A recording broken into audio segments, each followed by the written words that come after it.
اس کام کے کچھ لوازم ہیں، کچھ شرائط ہیں، اس کی کچھ تدریج ہے جو ہمیں سنت سے ملتی ہے، قرآن سے ملتی ہے، حدیث سے ملتی ہے۔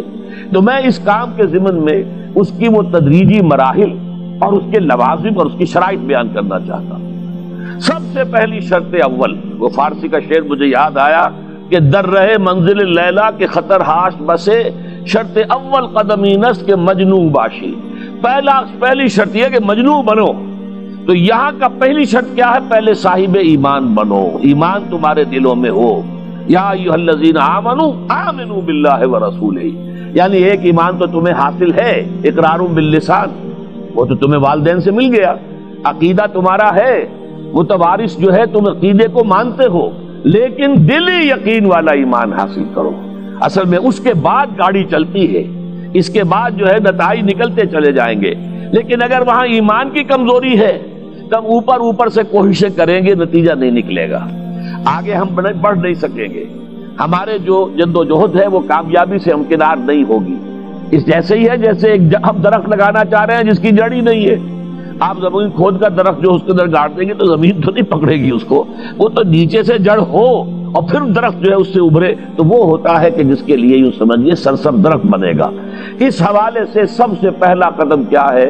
ہم اپنے گریبانوں میں جھانکیں، اپنے دلوں کو ٹٹولیں، وہ یقین والا ایمان ہے یا نہیں؟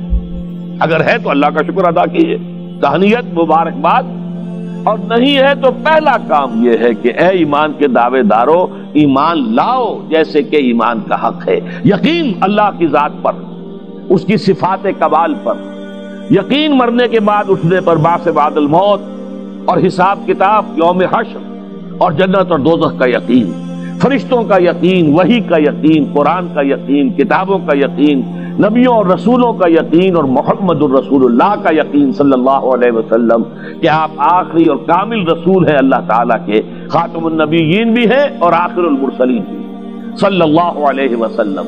یہ یقین پہلے پیدا ہونا چاہیے۔ تو اب ظاہر بات ہے کہ جب میں نے یہ بات اتنی بڑی کہی ہے تو پھر مجھے یہ بھی بتانا چاہیے یقین کہاں سے ملے گا، کون سی دکان ہے، سپر مارکیٹ کوئی ہے جہاں پر کہ یہ جنس بکتی ہو؟ پہلی بات تو یہ ہے کہ اس کے لیے آسان ترین طریقہ کیا ہے؟ صاحب ایمان کی صحبت اختیار کرو۔ جیسے آپ بھٹی کے آگے بیٹھیں گے تو حرارت پہنچ جائے گی، آپ برف کی سل کے قریب بیٹھے ہوں گے ٹھنڈک پہنچ جائے گی۔ اگر صاحب ایمان ہے، کسی کے دل میں یقین والی بھٹی دہک رہی ہے، تو اس کے قرب سے آپ کے اندر بھی یقین پیدا ہو جائے گا۔ دوسرا طریقہ یہ ہے کہ شریعت کے احکام پر عمل کیے جاؤ، کیے جاؤ، کیے جاؤ، کیے جاؤ، اس عمل سے بھی یقین پیدا ہوتا ہے۔ یہ دو طرفہ معاملہ ہے، یقین سے عمل پیدا ہوتا ہے اور عمل سے یقین پیدا ہوتا ہے۔ جیسے آپ کہتے ہیں وشیس سرکل، وہ بری شے ہوتی ہے کہ ایک چیز ہے بڑھ گئی تو پھر اس کے اور خرابی بڑھ گئی، اس سے پھر وہ پہلی خرابی اور بڑھ گئی، پھر وہ اس سے اور خرابی بڑھتی چلی گئی۔ جیسے پیچ آپ دیکھتے ہیں، ہر چکر کے ساتھ وہ پیچ آگے بڑھتا جاتا ہے۔ اسی طریقے سے بھلائی کا بھی ایک سرکل ہے، ایک نیکی آپ کریں گے آپ پہ ایمان پیدا ہوگا، اب آپ زیادہ نیکی کریں گے تو اب اور زیادہ ایمان پیدا ہوگا۔ تو یہ دو طرفہ سرکل ہے۔ اور تیسری بات جو ہے، خاص طور پر فہیم، ذہین، انٹلیکچوئل لوگ، سمجھدار لوگ، اور آج کی دنیا آپ کو معلوم ہے کہ ہمارے نوجوان طبقے میں بہت بڑی تعداد ہے بہت سمجھدار لوگ ہوتی ہے، اس لیے کہ ان کی معلومات کا دائرہ بڑا وسیع ہو گیا ہے۔ جدید دنیا میں جو علوم ہے ان کا ایکسپلوژن ہے، دھماکہ ہو گیا، اتنے علوم پھیل گئے اور اس کے اثرات ہیں۔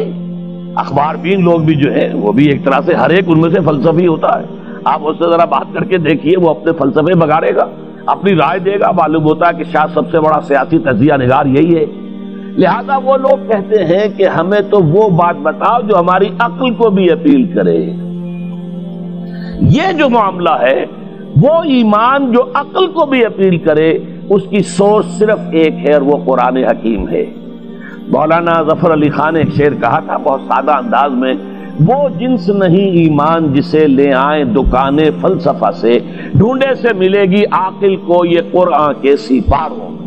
عاقل جو ہے انٹلیکچوئل، ایک ہے عام آدمی جو ہے صاحب یقین کی صحبت سے بھی یقین پیدا ہو جائے گا، عام آدمی عمل کرتا رہے گا اس سے بھی یقین پیدا ہو جائے گا، لیکن عاقل، انٹلیکچوئل، وہ شخص جو کہتا پہلے میری عقل کو اطمینان ہونا چاہیے پھر مانوں گا، اس کے لیے جو سورس ہے، منبع ہے، سرچشمہ ہے ایمان کا، وہ صرف اور صرف قرآن ہے۔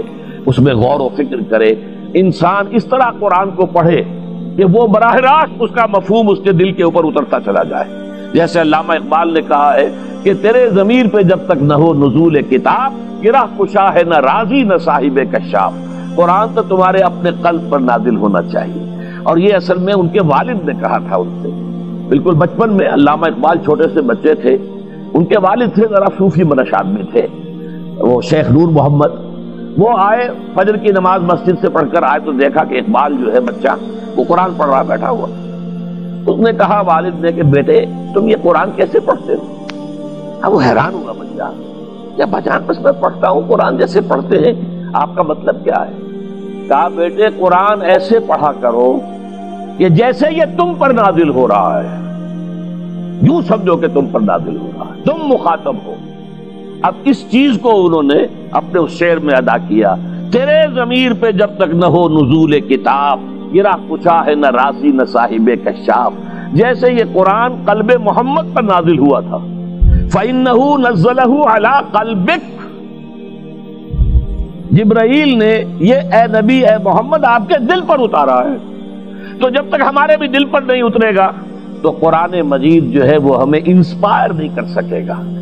ترجمہ آپ پڑھیں گے، کچھ آپ کو معلوم ہو گیا اس کا مطلب یہ ہے، تفسیر پڑھا، اچھا جی ٹھیک ہے فلاں مفسر نے یہ لکھا ہے، فلاں نے یہ لکھا ہے، یہ معلومات تو مل جائیں گی، لیکن وہ اندر سے جو موٹیویشن ہوتی ہے، اندر سے جو جذبہ ابھرتا ہے، اندر سے جو ایمان جو ہے ایک چشمے کی طرح قلب کی گہرائیوں سے ابلتا ہے، وہ نہیں ہوگا۔ وہ اسی وقت ہوتا ہے کہ جب وہ انٹلیکچوئل آدمی جو ہے وہ کم سے کم اتنی تکلیف ضرور کرے کہ اتنی عربی سیکھ لے کہ عربی جو ہے قرآن مجید اس کے براہ راست قلب پر نازل ہو سکے، وہ ترجمہ نہ دیکھے۔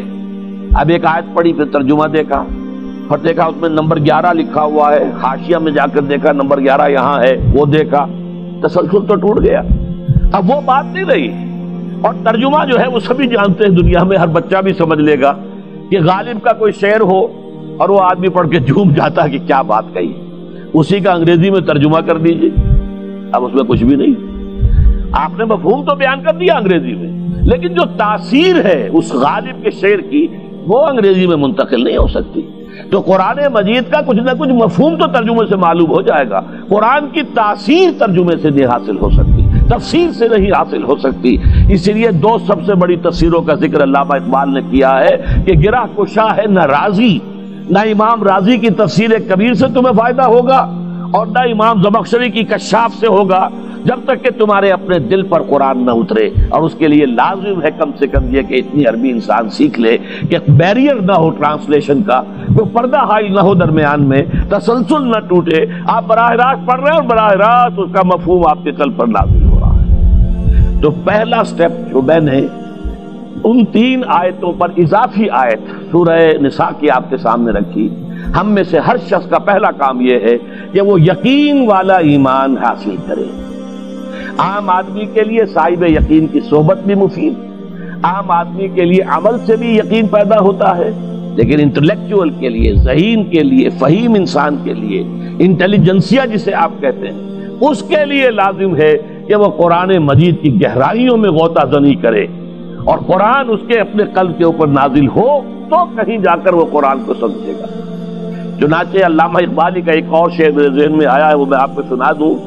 ہم یہ سمجھتے ہیں کہ عرب تو ان کی اپنی زبان ہے، لہذا وہ تو قرآن مجید کو سمجھتے ہی ہوں گے، لیکن بسا اوقات ایسا بھی ہوتا ہے اگر دل پر حجاب آئے ہوئے ہوں تو قرآن مجید کے سمجھنے سے بھی کچھ حاصل نہیں ہوتا، دل پر حجاب ہے۔ یہی وجہ ہے تو عرب ہو یا عجم ہو، تیرا دل نہ دے گواہی، لغت غریب یہ قرآن مجید جو ہے، تو عجم ہو یا عرب ہو، یہ قرآن مجید تیرے لیے لغت غریب رہے گا جب تک کہ تیرا دل گواہی نہیں دیتا۔